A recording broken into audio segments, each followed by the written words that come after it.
மகேஷ் என்பவர் ரூபாய் 5012% வட்டி விதத்தில் ஓராண்டுக்கு முதலீடு செய்தார். அரையாண்டுக்கு ஒரு முறை வட்டி கணக்கிட்டால் அவர் பெரும் தொகை எவ்வளவு? ஓகே, ஒரு ஆண்டுக்கு தான் முதலீடு செஞ்சிருக்காரு, அரையாண்டுக்கு ஒரு வட்டி கணக்குறாங்க.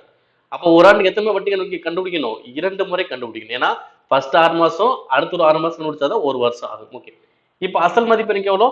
5000. வட்டி எனக்கு எவ்வளோ? வருஷத்துக்கு தான் வட்டி எவ்வளோ? 12%. இங்க என்ன சொல்றாங்க? அரையாண்டுக்கு ஒரு முறை சொன்னால வட்டியும் பாதியாகணும். அப்ப எவ்வளவு வரும்? 6%. எத்தனை ஆண்டு? ஒரு ஆண்டு. அங்க அரையாண்டுக்கு சொல்ல எத்தனை முறை கண்டுபிடிக்கணும்? 2 முறை கண்டுபிடிச்சாதான் ஒரு ஆண்டு வரும். ஓகேங்களா? இப்ப பாருங்க, அசல் எவ்வளோ? 5000. எத்தனை? 6%. ஏன்னா வருஷத்துக்கு பண்ணா அரையாண்டுனா 6% தான். 6% எவ்வளவு வரும்? 1% 50. அப்ப 6% எவ்வளவு வரும்?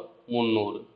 சோ கூட்டினா 5300. அப்ப இது முதல் 6 மாதம்.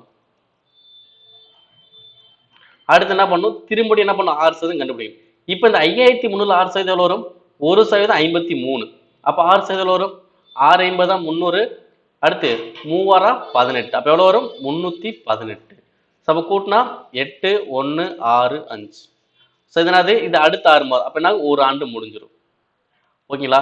அப்போ ஒரு ஆண்டு கிடைக்கக்கூடிய மொத்த தொகை தான் எனக்கு எவ்வளோ? 5618.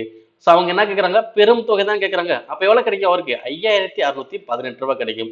எந்த ஆன்சர்? Option last. இதே இது வட்டி மட்டும் கேட்டாங்க அப்படின்னா 5000 எவ்வளவு மாறுது? 5618 மாறுது. அப்ப வட்டி மட்டும் எனக்கு எவ்வளோ? 618 ரூபாய். தொகை கேட்டனால என்ன வருது? மொத்த தொகை தான் கேக்குறாங்க. அப்ப ஆன்சர் 5618.